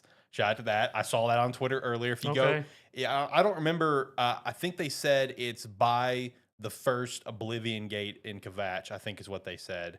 If you go up to like this like pool of lava thing somewhere, there's like a burnt corpse that's halfway in the lava and halfway in the land. I'm just like, oh, shout out to Anakin. But no, I mean, dude, just the amount of love that they put into this game, and it makes me so happy to see everyone that has not played Oblivion play it for the first time, and that's only played Skyrim, because it's also just like, you know, just seeing how much there was in Skyrim. It's just like a bunch of little things. Like one of my favorite things about Oblivion is the custom class stuff. I love that. I think it's super cool. Yep, I'm currently playing a Fister. Oh, nice. Shout out to the Fister. But, you know, just the amount of love that they have to put in this and getting to see everyone get to play Oblivion for the first time. Because I'm an Oblivion guy. I prefer Oblivion over Skyrim. Now, while I will admit, like all of like the side like faction stories in Skyrim, all of those in Skyrim are better. Like all of them are. The College of Winterhold's better. I can't remember the name, but basically the Fighters Guild, the werewolf stuff, that's better. Thieves Guild, Dark Brotherhood, those are better. I think that was the Champions Guild. Yeah, the Champions Guild. Yeah, all of those storylines are better than the storylines in Oblivion. But like the main story of Oblivion, the Shivering Isles, Knights of the Nine, all of those. Give me all three of those over anything in Skyrim. I love those stories. Shivering Isles is one of my favorite DLCs ever. Which I cannot wait to jump back into it.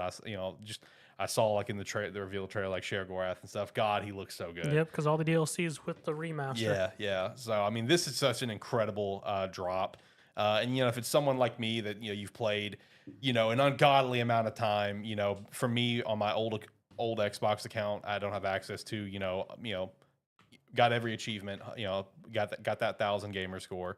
It's nice to just kind of hop in and pop into while whenever I'm done with Expedition in between games kind of thing. But I was so giddy getting on the game for the first time and spent the incredible amount of time building my character, because God bless, I love the characters I'm seeing people make.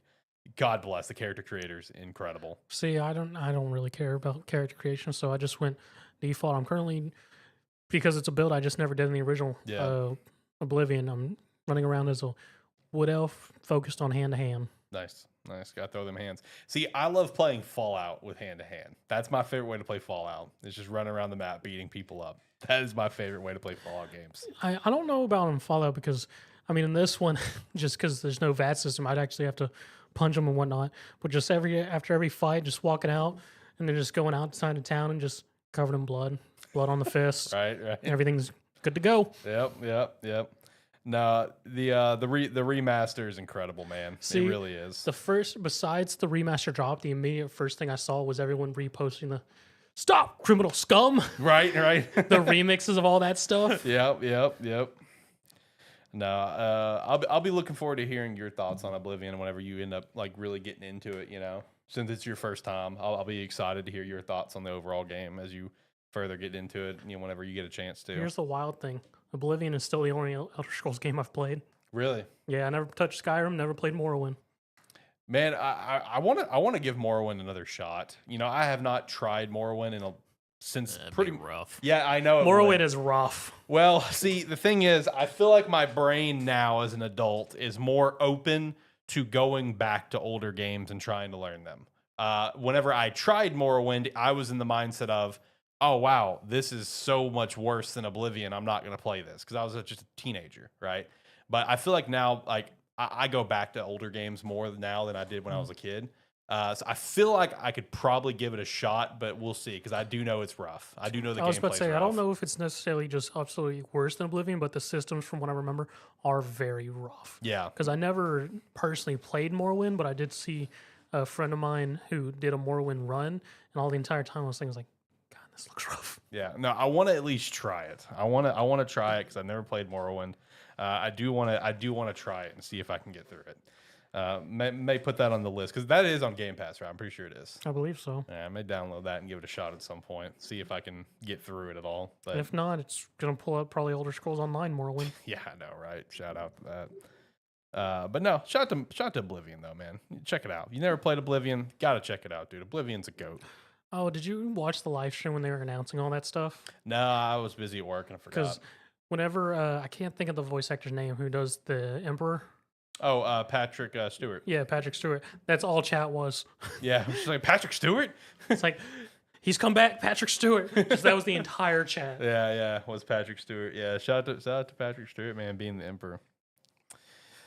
All right, let me shout out our other sponsor. Let's shout out some Agent Ink as well as our own merch store, Sparky 3 Shop. Head over to Agent Ink with the referral link down below. Pick up a jersey, pick up one of the hats. Go over to Sparky 3 Shop, pick up the B shirt. That's a good shirt. Pick up the We Have Hats hat. Or the Lonely Boy, or anything of the sort. Go over there and support the brand. We'd appreciate that. All right, boys. Before we start going through the weekly wrap-up, you guys have anything else you want to shout out? Oh, yeah. Did you want to shout out Banishers? Again, I really haven't played a whole lot in it, so. Wait on it, then? Yeah. All right, we'll do another episode. What about you, John? You got anything? Anything on the dome over there? Not right now. Okay. Well, maybe here at the end. I guess I can throw out... Throw it out. Fragpunk console release came out this past week, as well as I guess second season of Fragpunk's going to be starting here soon in a couple days. So I had to rack my brain just there. I'm like, didn't he already shout that out? No, that was before the show. That was before the show. My bad. All right, well, let's hop over to the Switch 2 pre-orders because what a debacle this was this week. Jesus Christ. Is it technically a debacle? Well, I mean, it depends on how you look at it. Depends how you look at it. I did manage to get a pre-order in. I did affirm a pre-order, so shout out to that. But man, dude, the sites were brutal. I wanted to try, so my plan was, and it just didn't work out. My personal plan was I was going to try Thursday night or Wednesday night at 11 o'clock. If I was able to secure pre-orders with whoever, cool. Then the next day, I was going to try to go to our local GameStop and pre-order in person and just cancel the other one. Okay. That absolutely did not work out because just work tied me up before I could get to that GameStop. And by the time I got there, there was a very long line out front. And I already knew for sure because I called them. They only had 35 units to pre-order. So I was like, well, that's not happening. And also shout out to the fact they shut down business for the pre-orders because like this was already paid off and I just was like, oh, can I just pick this up then? No, dude, like they were shut down for all business for like an hour after opening, just strictly on the Switch 2 pre-orders. but it is being set up to be the highest launch console in history. Nintendo actually had to put out a statement themselves about Japan's pre-order situation, that it's past all expectations and they're trying to work to meet pre-orders, which is now crossed like over 2.2 million, I think is what I saw, for just Japan alone. So like Furukawa did have to put out a statement on Twitter, just kind of detailing that, well, this is more than we thought and we're working on it. And I'm just like, what do you mean it's more than you thought? Like, I feel like this is what you probably should have expected. But the estimations are that it could sell anywhere between 6 to 8 million, which will beat launch records of the PS4 and PS5. So it is setting up to be a very huge launch. And we'll see. And they've already kind of given fair heads up that it's a strong, depending on where you pre-order, it's a strong possibility you are not getting it on launch day. Because I know, like, if you pre-order through like the My Nintendo store, it upfront said it's like, hey, there's a good chance you are not going to get it on launch day. Yeah, it just depends. So some other stuff I did see come out of it is like that it does appear that pretty much every single third-party physical game is game key cards, except for Cyberpunk, as well as now think about the Marvelous games that are coming up. It's like the new Story of Seasons, this new Rune Factory, and the Daemon Ex Machina. Those three will be fully on the cartridge, but pretty much everything else that is a third-party title is all game key cards. And speaking of Rune Factory, that Rune Factory Guardians of Azuma may not launch with the Switch 2, even though that is the current release date in the West due to the tariff situation, because it is being manufactured in China. So the physical version of that may not launch. So shout out to that as well. But no, the Switch 2 pre-order situation, man, dude, Target completely crashed in the highest degree. Walmart managed to, and Best Buy, those managed to stay up pretty well, which is where I went. I saw on Thursday that GameStop's entire website completely crashed when it went up. Like, everything about it was down as can be. And I also saw some really weird stuff where it's like, I saw this on Twitter where one person posted that there was a game, their local GameStop. That GameStop was forcing everybody was forcing everyone to upsell, purchase more stuff. It's like, hey, we can't just ring up just the Switch. You're gonna have to buy a screen protector and this or that for us to ring stuff up. Damn. Yeah, it's like, that's fucked up. And the dude that posted is like, see, it's cool for me because I was already planning to get a screen protector in a game, whatever, at the same time. But he's like, a lot of people are walking away. Apparently, even GameStop has now stepped in, where GameStop has now responded to that. It's like, hey, can you please DM us the location? We're going to look into this. So it's like, oh, well, shout out, I guess. But I mean, I get it. I understand it from a marketable decision, but at the same time, a bit rough. yeah, a bit of an asshole thing to do, 100%. But no, I mean, we'll be getting the Switch 2 day one, which is more so for her than it is for me at this time. But I mean, it'll be cool to have, I guess. Go ahead and get it out of the way, because I mostly just want it for Pokemon later this year. So that's what I'm excited for, is for Pokemon Legends ZA. So, but yeah, no, it was definitely a situation this week, that's for sure. Yep. Never even thought about pre-orders. Didn't think about it until after I saw some news coming out about it. I was like, yeah, I don't blame you. I don't blame you. If it had some big fancy launch title that you were really into, then yeah, I can get why you'd be rushing to it. Like, if it had a Pokemon, then you might be more like, all right, when's that pre-order start? But in your case, you're like, hey, I'll get it when I get it. Yeah. I'll get it when I get it. I feel you. We also did have some news with Ghost of Yotei. Its release date is set for October 2nd. It will have the standard, digital deluxe, and the collectors. That once again, in Sony fashion, the collectors will have no physical game, which I hate that so much, dude. If you're gonna give us the big collection, just give us a physical game, bro. No, it'll be one where a year and a half from now, after they realize how successful the game was, then they'll make a physical game for it. Yeah, gosh dang it. But anyway, shout out to Ghost of Yotei. That's going to be a nice fall title. Can't wait for that. Then we had some Digimon Time Stranger news, which is mostly just random Digimon. Yeah. They said was going to be in the game. They more show up, or they're like, hey, these are going to be there. Yeah. At this point, it's similar to like a Pokemon update for new Pokemon games. It's like, oh, we got new screenshots of these characters. Yeah, no, that's basically what it is. Yeah. So Bearmon's going to be in the game, so that's cool. Bearmon's a classic. The Bearmon Bros are going to be in like Central Town for you, as well as more armored Digimon that we already got to see. I think it's just Pegasusmon. Is his name. That's Patamon's. He's in like the trailer of the town, but now we got to see Gatamon's armor evolution as well. Parrotmon and Eaglemon are both in the game. Parrotmon, of course, being mostly famously known from the OG Digimon movie that we know from when we were kids. And then I'm not sure how to pronounce this dude's name. Marukimon. He is the leader of Central Town. And he is one of the Olympus 12, which we've already talked about the Olympus 12 being in the game. Shout out to that. As well as Belfmon Rage Mode is in as well. So I've been enjoying getting the random little trailers like once a week, whatever, a couple times a week of just new Digimon being in the game. Yeah, it's pretty. I mean, it's nice that it's one of those where we don't get a lot of Digimon news. Yeah. So when it starts coming, it's nice. Right. Which hoping over the summer with like the Xbox showcase and stuff, we get that release date. I need that release date. I need that release date. Let me tell you.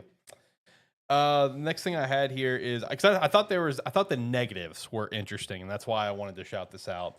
It was some thoughts on Marathon per Tom Warren, which is a guy that I follow for different like news articles and stuff. He had 4 positives that he listed. The gunplay is classic Bungie, and it feels great. There is plenty of PvP if you're looking for it. The AI enemies are rather clever and well equipped, and the inside environment looks gorgeous. Now his negatives. Now the last 2 negatives is what I thought was really interesting. The first negative is the outside environment needs work, which that's all right. If that's the case, that would need some work with how the game is kind of set up and perceived.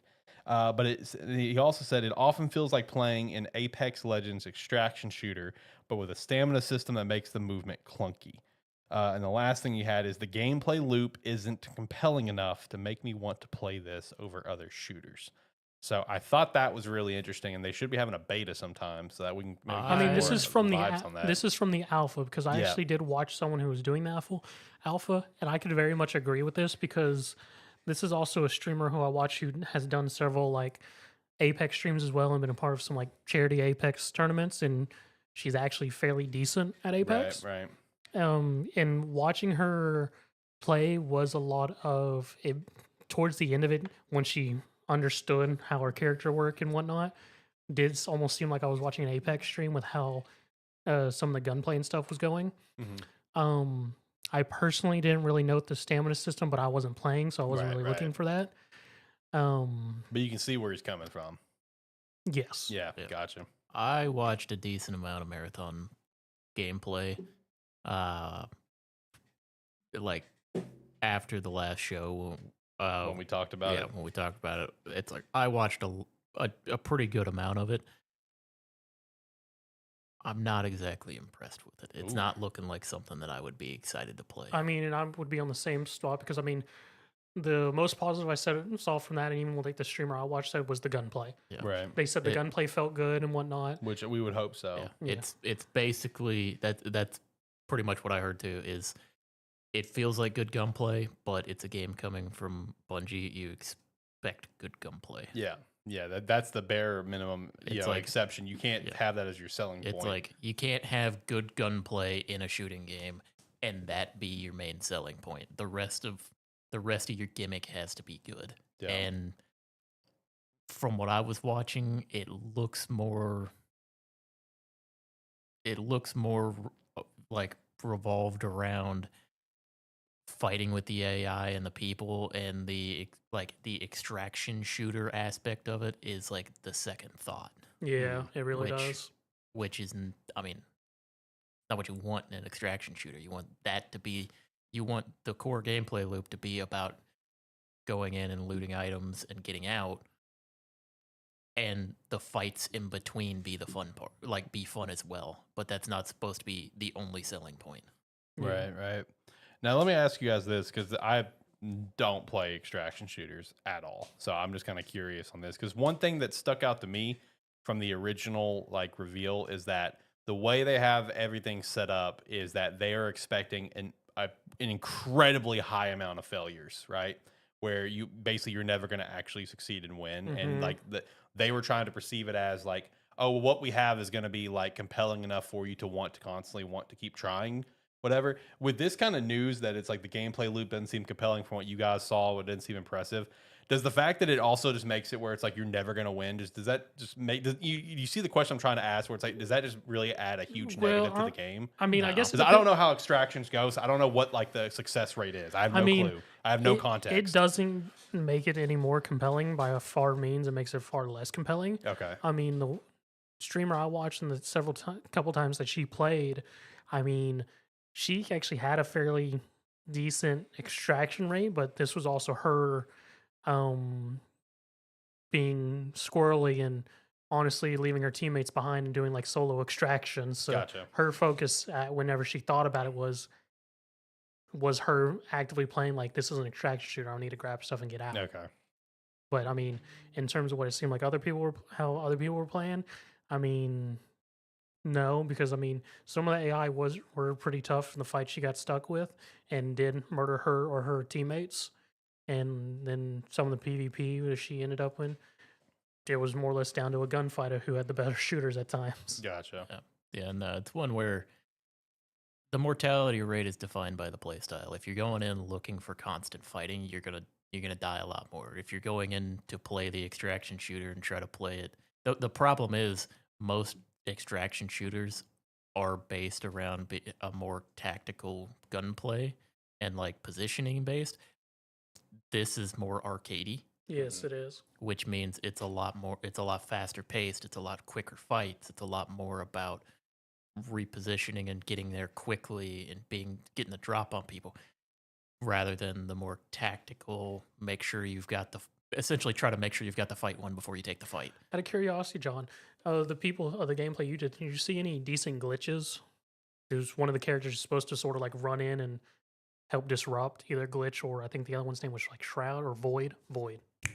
I don't recall if I saw that necessarily. Because like from the bits I saw was a lot of people, Blackbird and Locust were surviving, and then glitches and Void. I don't know if it's just because it was alpha, so people aren't used to their kits or not necessarily people who are usual shooters and had just picked up alpha keys for content creation and whatnot.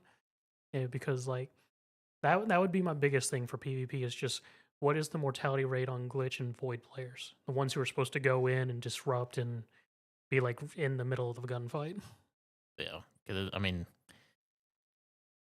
yeah, honestly, like before seeing a lot of the gameplay, it was one where I was a little more excited about. I'll potentially check it out in a beta. I'm not excited at all to try it. I may try it during a beta just to see if something grabs me or if it's like fun enough to play for a little bit. Probably not going to be enough to make me want to pay $40 or $50 for it. Right. Yeah, this is definitely going to be a thing of after this alpha, what do they clean up and optimize for their next either closed beta or open beta? Mm-hmm. Which that'll be interesting to see. It'll be interesting to see the kind of numbers it's going to pull when they actually do an open beta. So that's something to watch out for.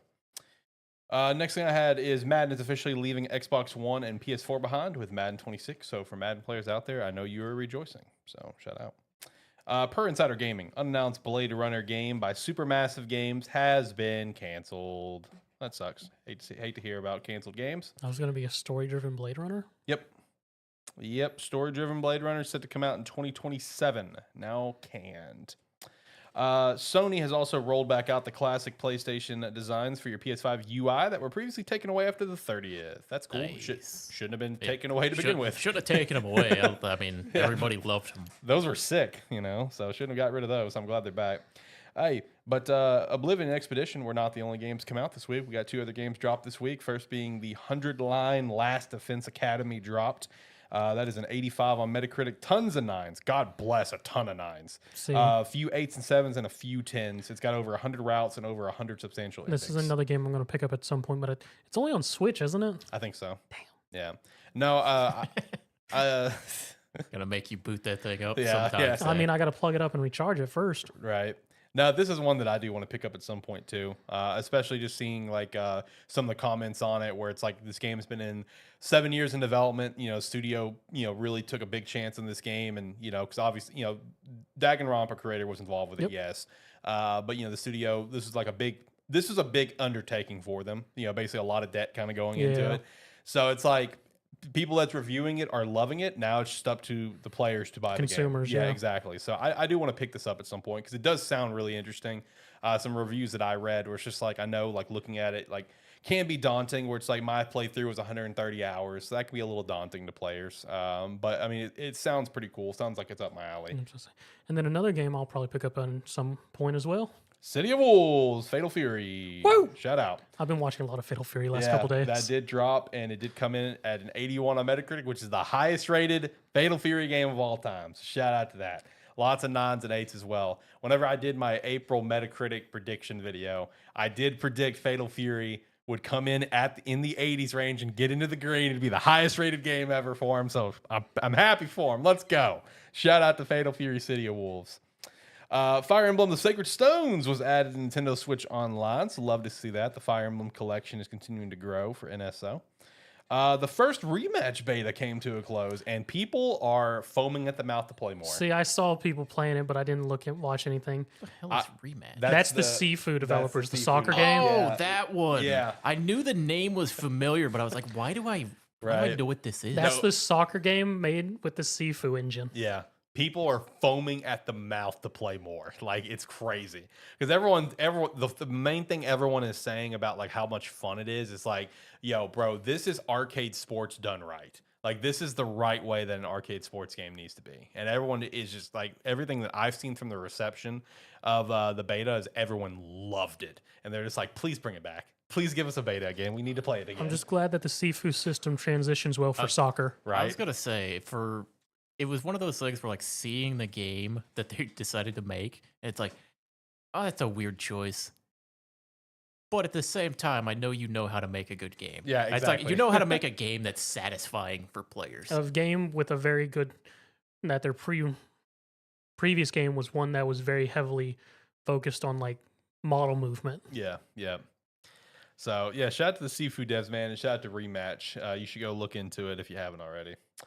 Last 2 bits I've got is the Persona 4 Remake domain was updated again. Reveal probably happening soon, likely just in June, over with that Xbox showcase or something. This is following the same beats and the same patterns as the Persona 3 Remake and Persona 5 Tactica domains when those were discovered. So it's following the exact same beats and patterns for it. I'm going to cross my fingers, disappoint everyone, and it's Persona 4 Dancing Knife Fever. A remake of it or something. It's a fantastic game, even though people don't like rhythm games. Right. That'd be hilarious.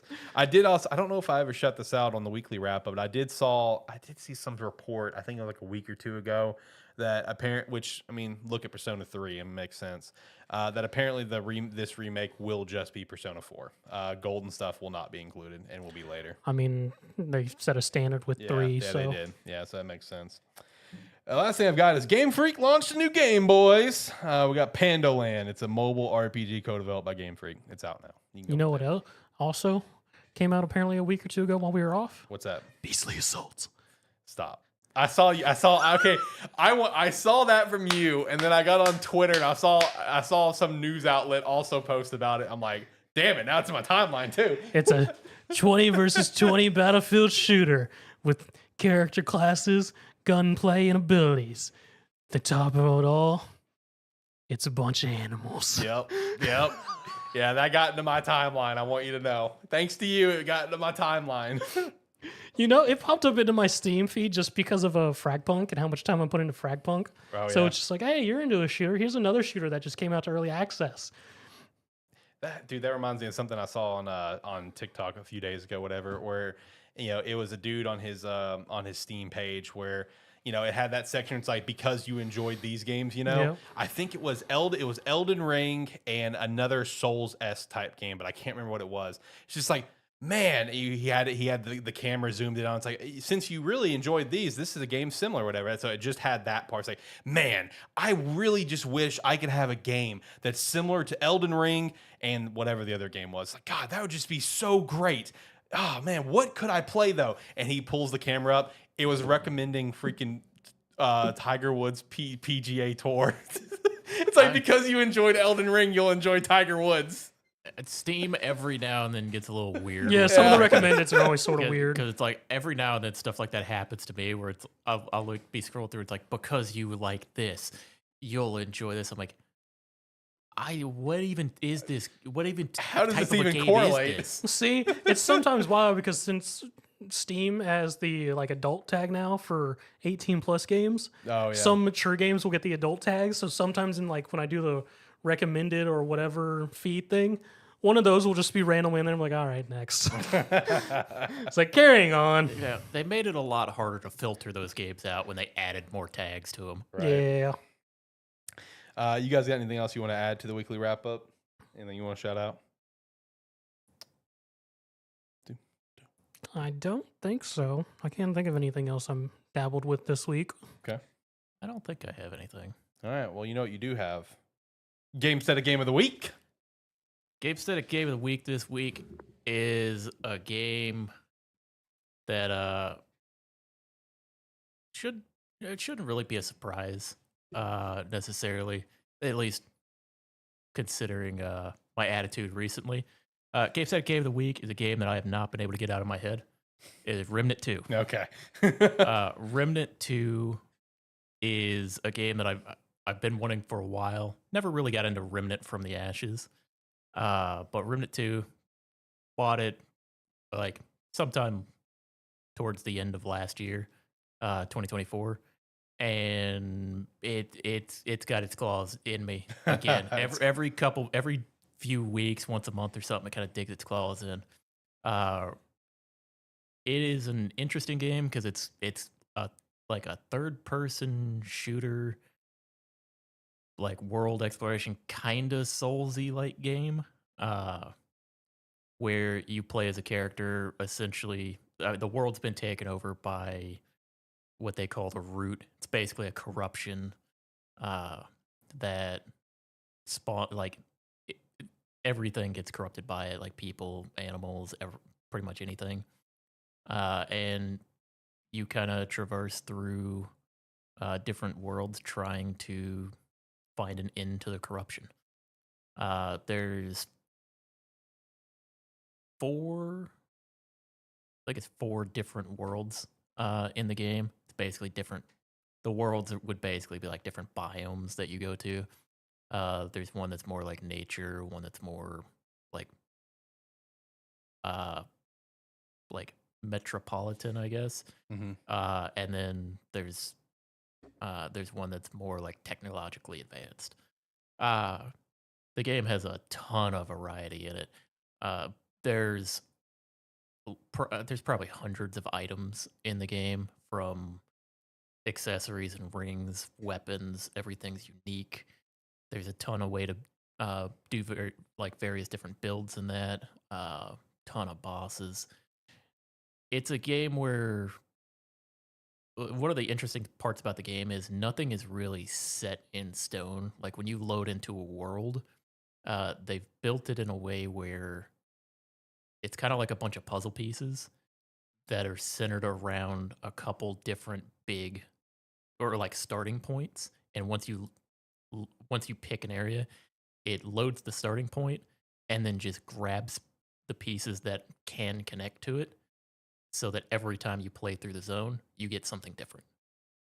So there's different storylines for each world, because when you load into a world, you basically get the starting point, and that determines what storyline you have. And then there's different what they call injectables, which are like side areas in that, and quest lines that can appear in it, but you won't always get the same ones. And depending on the areas that you go to and what storylines you get, determine if you're able to get the certain bosses or get certain crafting materials to make unique weapons, or be able to create different classes. Because I think there's 10 different classes, 10 or 12 different classes in the game. And when you create a character, you get to pick from like 4. And then you have to unlock the rest of them while playing on your character. And it has its campaign that you go through, which kind of has a start and end, and then the middle pieces are kind of those puzzle piece injectable areas that you can get. And then once you play through the campaign, you unlock adventure mode, where you just pick a world, go to it, and you get randomized storylines every time. So it's got a lot of replayability to it, and that's kind of what I've been doing. I play through now. Since I beat the campaign, roll an adventure, see what you get, play through it, and just try to find ways to unlock all the different equipment in the game, unlock all the different weapons, because all the weapons, mods, and everything in the game are vastly different and create unique builds. There is a ton of replayability to it, and it has been one of the more just enjoyable and fun experiences playing that game every time I hop into it. It is a very, very good co-op game as well. Yeah, and I agree with John because the original Remnant, I put a lot of time in the original Remnant, and it was very much a good game for me to scratch that sort of dungeon crawl itch. But it's, as he said, it's a much bigger map of world exploring versus just like a small dungeon. Yeah, you get into it, and each area is kind of like a giant open zone that at the end of it, you either have another zone that you transition to, or if it's a side area, when you get to the end of it, you just teleport back out of it and continue exploring that area until you kind of get through to all the side areas and then progress through to fight like the main boss at the end of your adventure. It is an incredibly good game, and I recommend it to anybody that it looks interesting to. Question, because Remnant 2's been out for a couple years now. Have they released any DLC for it? Yes. Okay. Yeah, it has a couple DLCs. Okay. And the interesting thing is, if you own the DLCs, since all of the world storylines are injectables, Yeah. when you load the campaign, you could get a DLC storyline as your campaign. Okay. Because the story, like the campaign, plays through the worlds as its catalyst to get you to the end of the end of the campaign. Yeah. Because the campaign has like its start and end, and everything in the middle is kind of getting you through there and teaching you the game. Yeah. But yeah, it is an incredibly good game based on gameplay and just the endless replayability of it. Shout out to Remnant 2. Another Gamestetic game of the week in the books. I also saw something the other day that I thought was so damn funny. I don't remember what the context was, whether if it was like simply an old IP announced to get like a new game, or maybe the Oblivion coming back or something. I think it was an older IP announced to be a new game, but I don't remember what it was. And someone had like a collage of games, which is like, oh, since this game is getting one, what other old IPs would you love to see make a comeback? Brother, when I tell you, at least like half that list was shit you've shouted out for Gamestetic Game of the Week. Because like I'm looking at this list, I'm like, oh look, there's God Hand, because we just had God Hand episode or whatever. It's like, oh well, there's Enslaved. Oh, there's Def Jam 5 for New York. Okay, there's Rogue Galaxy.